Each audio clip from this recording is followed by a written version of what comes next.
does Jayden Maiava need to do this season to snag a Maxwell, maybe even the Heisman? Big expectations for the transfer. Yeah, there is. I'm super fired up for Jayden. You know, I got to know him a couple years ago when he came to USC, and as you guys know, he's quiet, he's humble, but he's a fierce competitor. I was just over on campus checking out the new building this week, and I was talking to some of the coaches. And for me too, I think his next step is really, taking charge more from a verbal standpoint, really I would say like kind of be the alpha dog, right? Like really, hey, this is your team now. You need to put this team on your back to get to the next level. And I think as you play in Lincoln's system, you get more and more comfortable. He's ready to do that. So I'm so excited for him. He represents USC so well. He's a fantastic kid. He's a tremendous player. And yeah, all of those awards and stuff are going to happen if he has a good year. But I think the leadership point is the biggest thing for him this year, is taking that next step, knowing like when you look at those guys in the huddle and you look at those guys in the locker room, that they know what they have in their QB. And I think they feel that. So I'm excited for that. And again, this team, this is a big year for USC, obviously. A big year for USC, a big year for Lincoln Riley. The pressure is starting to mount to break through, find themselves in the college football playoff. In your opinion, is it CFP or bust for USC this season? I think it has to be. That's the expectation at USC every year, even though I would say USC hasn't. I don't want to say they haven't been relevant, but they haven't been in the playoff, right? It's been a challenge for Lincoln, kind of building to this point. And he would tell you that too. So this is year 5 for Lincoln Riley. You look at the schedule. The schedule is tough. It's daunting. You got Oregon, you got Ohio State, Indiana, Penn State, and then just the Big Ten gauntlet.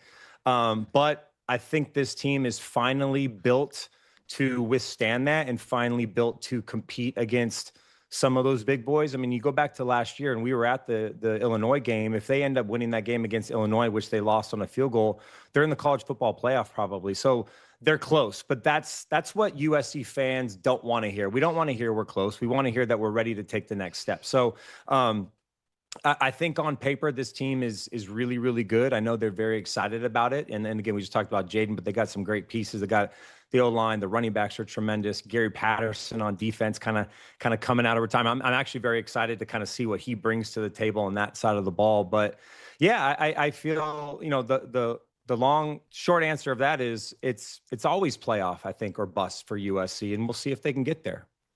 I guess I never thought I'd live to see a world where USC Indiana would feel like a tough game for USC, right? Like, are we? I mean, it's just the world has shifted so much. Have USC fans really figured out how to embrace the new era of whatever this Big Ten football rivalry is for them?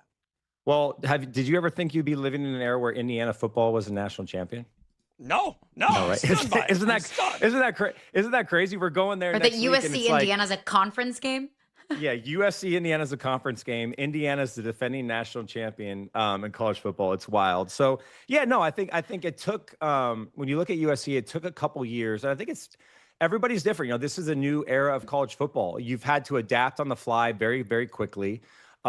It really is about money now. Not entirely, but it is. It's about your NIL and do you have enough to, pay these kids and withstand and hold, and retain rosters and so on and so forth. I think it took USC a couple years to kind of build towards that. USC's NIL and all that kind of stuff wasn't great out of the gate, as opposed to like some of the teams in the SEC and Texas and those schools where they just have unlimited money and resources.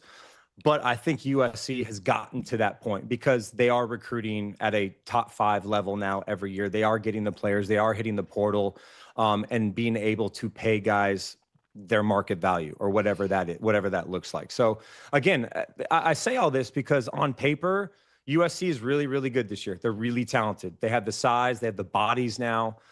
They have the players back at the key positions to make a run. But again, at the end of the day, I mean, we mentioned USC, Indiana. Like, Indiana's going to be really, really good too. Ohio State's preseason #1 team. Oregon's preseason 2, I think, or 3.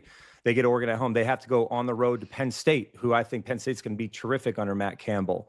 Washington, and then all of those, the mid, I'd say mid-level, but all just really good programs, right? So, yes, they've positioned themselves off the field to be able to, play with anybody in the country. They just have to go out and prove it and execute.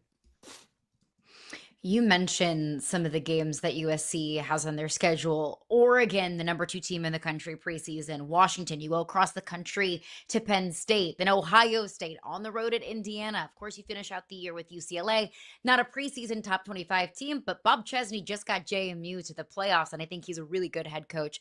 Of those 6 games, what does USC's record have to be in order for Lincoln Riley to stay in the good graces of USC fans and for USC to keep those playoff hopes alive? Yeah, I mean, it's a great question. I do think you have to be 10-2. I mean, I don't know if 9-3. You remember last year we had, we had a lot of 3-loss teams pining to be in the playoff from the SEC. I just look at the schedule. I think you have to be 10-2 to get into the college football playoff. And, that Oregon game, which is in the first half of the season at home, is critical. USC has not been able to beat Oregon for a long time. I don't know how many years, but they've had their number. Ohio State coming to the Coliseum. I think that's a game where, you're going to, of Ohio State, Oregon, and Indiana, and then you throw in maybe a Penn State on the road because that's just a tough matchup. You have to win. You have to win half those games and then win out the rest. So it's going to be tough. But again, we say this on our show all the time, and you guys know this. Like, preseason rankings don't mean anything. We have no idea what these teams are going to be. We think Indiana's going to be very good this year again with what Cignetti's done. Obviously, Ohio State is always good, but we have no idea. We have no idea if Oregon is going to be as good as we think they are. We have no idea if USC is going to, so you got to let these weeks play out and start to get a feel for teams week 4 and week 5. But you look at the schedule, the first, I think USC plays Oregon the 5th game. Those first 4 games USC should win. They're going to be undefeated, probably 10 or 11, playing Oregon at home. That is going to be a monster game for USC and a program kind of defining game as they get ready to take on the rest of that schedule. Speaking of monster games, we were all reliving one. Netflix Untold doc on Vince Young premiered. You were featured heavily in the documentary. You had to bring it up. I'm sorry. I mean, it's one of the greatest games of all time in college football. What's it like kidding. for you, even all these years later, looking back at that moment? Even I know the documentary is about Vince, but for you being part of it and being featured in this, what's that moment like for you when you look back on it? It's, it's so funny. So much time has passed. And I always say this, Vince and I are still great buddies. That game and the magnitude of that game, whether, obviously we lost, it still has such a major impact on college football. And I think it's arguably the greatest college football game that was ever played, given the 2 teams, given the star power of both games, given the finish and all of those things. And to this day, Vince and I have remained close. We talk about it. We laugh about it. Obviously, I did the doc for him, but also just want to be a part of it. It's a part of college football history. So he's got a great story to tell. He was one of the greatest players to ever play our sport in college football. He's a tremendous guy. I became close with Mac Brown and Vince, and gosh, a lot of those players on that team I played in the league with. So there's nothing but respect there. I'm happy that he was able to put this out, and people kind of get to hear a little bit of his story and who VY is, because he's just a tremendous human being and a insanely gifted player. No doubt about that. And that is the greatest college football game of all time. I would be willing to fight anybody with that. But that was one of many of your highlight moments in your career at USC. Heisman Trophy, national championship, all of the attention that was paid to that USC team, the Hollywood Walk of Fame that was the sidelines at USC games in your time there. When you look back on your career at USC, what is one moment that you think back on and just smile and laugh as one of the highlights of your college career? Yeah, there's so many, fortunately, right, because of the teams that I was able to play. I do just think the national championship game, winning outright against Oklahoma, that 04 season, 03, we had the share of the title with LSU. But didn't play in the national championship game because of the BCS rankings and all that. But to be able to, put all of the work that we put into a season as a football team and everything that goes on, and your one goal, especially still to this day, but then our goal was to win. Our goal was always to win the conference and get to the Rose Bowl. That was Pete's first goal always. Anything after that was, a bonus. But to be able to beat Oklahoma in the national championship game the way we did, and then after and holding up the crystal ball and celebrating with the team, and just the culmination of that, that's just something that I know all of us, a part of that team, will remember. But yeah, so many, obviously, and then you just like the Bush push game was such an incredible game and one for history. Obviously, the USC Texas game, there's so many historical moments that we were a part of that I will always remember. That hasn't changed for you. You're out in Big Noon every week. You guys are out in a different campus. You're still exploring the college football history landscape.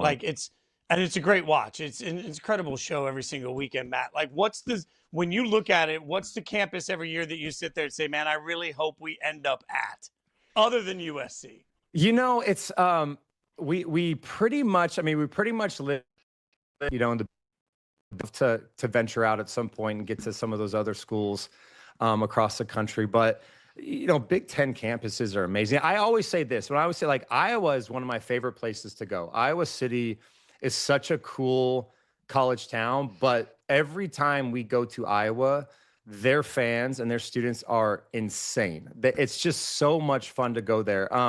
That's one. Obviously, it's so funny. A couple of years ago, we went to Indiana, and it was like, there was just no one there. It was like, and the show was fine, but and then obviously last year we go there a couple times, and then 2 years ago they had a great year, right? But last year we go, and that place is just jumping too, and we'll be out there next week for week one. And then in the Big 12 is always fire. BYU is fantastic. Utah is fantastic. We went to Texas Tech a couple years ago. We might be back there this year. We'll see. But all of those schools too, the smaller schools that really love when a show like ours goes to promote the game and be there and just make it feel bigger, those are always really, really fun. But I am the luckiest guy in the world, guys. I love my job. It's the closest thing to playing. I'm in a locker room with my guys, Mark and Brady and Coach and Rob, and we just have such a fun time. I hope that comes across, on the show when you're watching, but we just have such a fun time celebrating the game and the players. It does every single week. All right, you're joining us. Tell us what the Big Ten and Abbott are doing with one of my favorites, the We Give Blood campaign. Tell everybody what you're up to, Matt. Yeah, so this is the third year. I've been so lucky to be a part of this campaign for 3 years now, and it's the We Give Blood campaign. And basically, it's a competition to raise awareness and donate blood. All 18 schools in the Big Ten are involved. The winner, the person or the school that has the most donations wins $1 million from Abbott to advance student health. So there is a major incentive there. But yeah, 25% of blood donors come from people ages 65 and older. So they're sort of aging out. So Abbott teaming up with the Big Ten is sort of kind of targeting that younger generation, right? So that this younger generation can start to give blood and give blood for decades and decades. We do have a major blood supply crisis in this country right now. So to be able to be a part of this campaign has been truly awesome. I always tell this story, a personal story. My mom had a really rare blood disorder called polycythemia, which she ended up passing away from. It ended up being leukemia. So blood transfusions and all of those things. So it does mean a lot to me to be a part of this. I love working with the team at Abbott. And yeah, so it's fun, right? Like college football is competitive. It's fun. There's rivalries. There's all those things. This has a feel for that, but fans, students, alumni, really anybody can go out and donate and represent their school if they want. So you can find out more details, big10.org/Abbott to find out more details. Yeah, but it's been fun. I think in the first 2 years, this blood drive has saved around 300,000 lives, which is incredible. So we want to just continue to get that number up. Look, as somebody that just had double bypass a month ago, for me, it's amazing when you go through a surgery process, you find out suddenly you got to have blood. Like, so it's amazing. You did? Everybody. Yeah, been double bypass a month ago. Come on, I'm kicking. Dude, you look amazing. Thank you. You look I'll amazing. take that all day, man. I appreciate that. You guys can find out the info. This time you put your fandom where your arm is. Go out there, give the blood. Yes, and please let's see go where the out and donate competition blood. goes. Matt, appreciate you, buddy. Gonna be fun to watch it all fall. Thanks for hanging out with us.